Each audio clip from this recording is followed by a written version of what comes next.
یو ډیره اهمه او ډیره قیمتي مسله ده چې آیا د حکومت نه غلا کول څنګه دي؟ لکه د غلا بجلی لګول، کونډې لګول د غلا، آیا دا کار څنګه دی؟ شیخ صاحب له ډیر قیمتي جواب ورکړی دی، دا یو ورځ سوال کړی دی، نو دا بیان تر اخره پورې واورئ. سوال د دې رور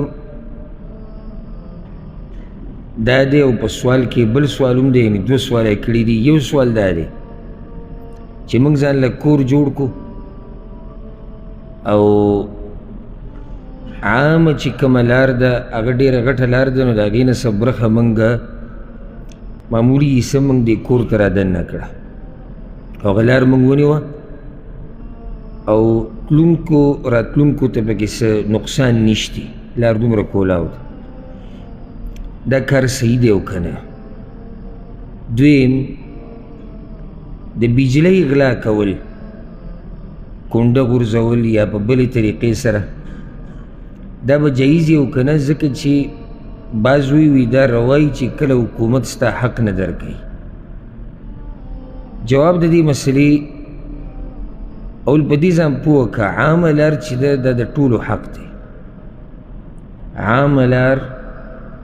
دا ملکیت د ټولو دی، حق دی. په دې باندې اعتدا کول په دې دلیل یا په دې مبرر او عذر سره چې یاره چاته خو ته اسم نقصان نه میلاویږي، لاره ډېره کولاو ده او زمونږ کور به پرې لږ پراخه شي، داسې شرعي دلیل خو نه دی. دا نه د الله خبره، نه د الله د پیغمبر خبره ده. او که داسې شي جو هغه خوا کې هغه بل، بیا هغه بل، بیا هغه پورې، هغه بل، هر یو به شروع وکړي. کومه چې عامه لار ده د مسلمانانو، دا د ټولو مسلمانانو حق دی. په دې کې یو انچ اعتدام نشي کولی، یو انچ. کور ځان له غټې، ځمکه ځان له واله، او چې څومره الې اله کور ځان له غټوه، خو پردی حق به پکې نه وی. او زمونږ د دې پښتنو خصوصا پښتانه هم سبحان الله د دوی د دې ځمکو سره ناشنا محبت دی. د یو انچ یو فوټ دپاره پکې مرګونه هم کوي. بعض خو لا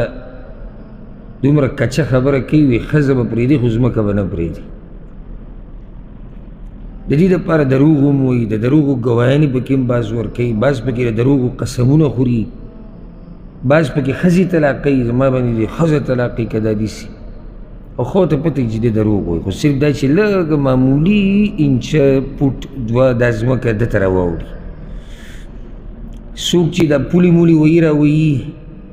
یا جوړې را جوړې په دې کې د بل په ځمکه ورو ورو قبضه اچوي، ورو ورو قبضه اچوي، اخوا وړي دې خوا راوړي، او دومره کمه کوي خوشحاله چې یعنې زه په یو فایدهمند کار کې لګیا یم، ځان ته مې ځمکه زیاته کړه او داسې مې کړه او دغه مې کړه.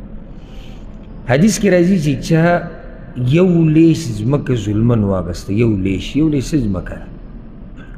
قیامت په ورځ به الله رب العزت د 2 واړه ځمکې د غاړې ته ور واچوي. حق پردی په ځمکه کې، که هغه د حکومت حق دی، که هغه د عامو مسلمانانو حق دی، که هغه د افرادو د اشخاصو حق دی، که ګاونډي دی، ملګری دی، عام سړی دی، تر ده حق نشي اخیستی. او نه د حکومت حق، حکومت حق هم نشي اخیستی. یو ځمکه د حکومت ته، دا د حکومت ته. دې دپاره دا قسمه خبرې کول چې دا خو چې د حکومت ته وي، زمونږ د ټولو ده او داسې ده او دغه ده، نه. دا دویم سوال ورسره ډېر اهم دی، د بجلۍ غلا کول. دا زمونږ دې طرفونو ته په ډېرو علاقو کې دا چل کوي. ډېر لږې علاقې دي چې هغو کې دا بیماري نشته او دې نه الله ساتلي، او خبرې ته ګوره حکومت زمونږ حق اسیم نه ادا کوي. حکومت باندې زمونږ حقونه دي، حکومت زمونږ حقونه نه راکوي، موږ به ترې غلا کوو. ته ته چا ویلي؟ چا ویلي چې داسې کوه؟ دا بجلي نه ده، دا هم د ټولو حق دی. ګورې دی وایي ستا حق نه دی ته دې غلا کوې،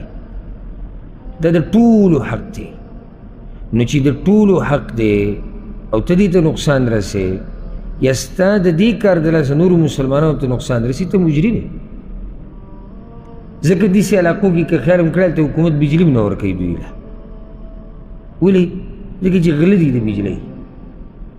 نو څه چې کري هغه به ریبې څه چې کري هغه به ته ریبې بیا دا ګیلې مه کوه چې دلته بجلي نشته دلته دا نشته مخکې ورځ کې یو کس لګیا و یو علاقه کې بجلي په ځمکه کې تلې ده په ځمکه کې دا هم نه چې ښکاره ده هغې نه هم څه سیسټم جوړ کړی غلا یې ترې کړی او یو کس راته لګیا وي دلته یې څه کسان نیولي دي لکه زموږ د دې طرفونو لکه د ایشیا د ملکونو ده بر صغیر د ملکونو څه کسان یې نیولي د جومات د بجلۍ نه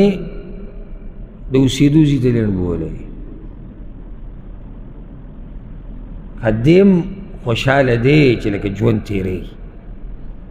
غلا یې کړې د ژوند تېروي جومات د دلته خو جومات بجلي حکومت بیل ورکوي معاف ورته نه بلي حکومت ورکوي ده دا بجلي ځان ته هم بولې د استعمالوي خوشحاله دي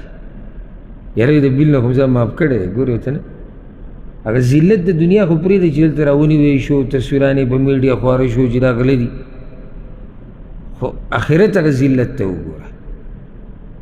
نو په دې باندې که یو حکومت حق نه ورکوي د یو فرد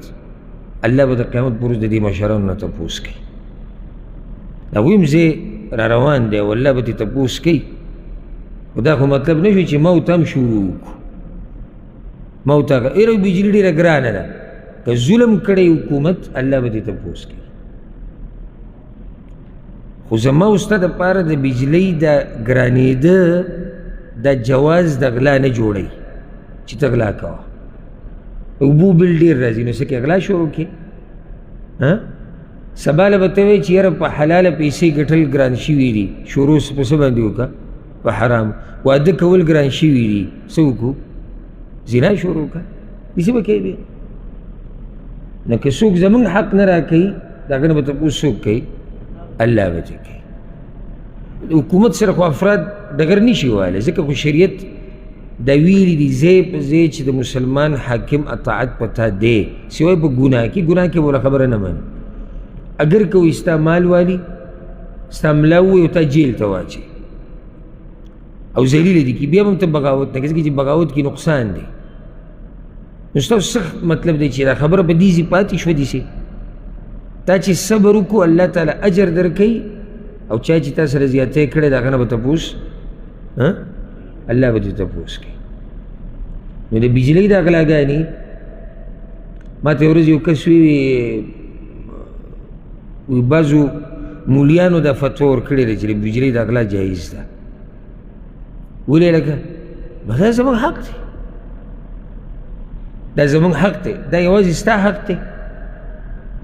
دا خو دلته چې څومره خلک اوسېږي دغه ټولو حق دی تا څنګه ډاکه په دې باندې اچولې ده دغه شان د ده د لاسه ما تاسو ته ووایي که نه چې د داسې قسمه خلکو د لاسه ټولو نه بجلي کټ شي که یو کس بیل هم ورکوي یو کس رښتینی دی یو کس غلا نه کوي هغه هم د دوی د لاسه په عذاب شي بیا د دې قسمه خلکو د لاسه بیل په دې نورو پسې زیات راځي ولې ځکه چې د بجلي استعمال خو کېږي او میټرې یو څو لګېدلي دي نور خو میټرې نشته دا ټول زور د دغه یو څو کسانو نه وځي چې میټر لګولی دی تا څومره ظلمونه وکړو غلا دې وکړه د بل مسلمان سره دې زیاتی وکړو په هغه دې بوج راوستو نو دا دواړه کارونه چې دې رورې تپوس کړی دی دا دواړه څه دي جایز دي ناروا دي نه ته عام ځمکه نیوی شي او بیا دا وایي چې نه لاره خو ډېره پراخه ده ګاډي به کې هم تللی شي او خلک به کې هم تللی شي او نه ته د حکومت نه بجلي پټولی شي نه د حکومت نه اوبه پټولی شي نه د حکومت چې نور کم املاک دي حکومتي املاک چې څومره دي دا حق د ټولو دی دا د یو فرد وو حق نه دی نو په دې ته اعتدا هغه نشي کولی والله اعلم خدا او د شیخ صاحب قیمتي اهم او ضروري بیان چې تاسو واردلو دغه شان اهم او ضروري بیانونو لپاره تاسو زموږ سره اوسئ او زموږ صفحه فالو کړئ السلام علیکم ورحمۃ اللہ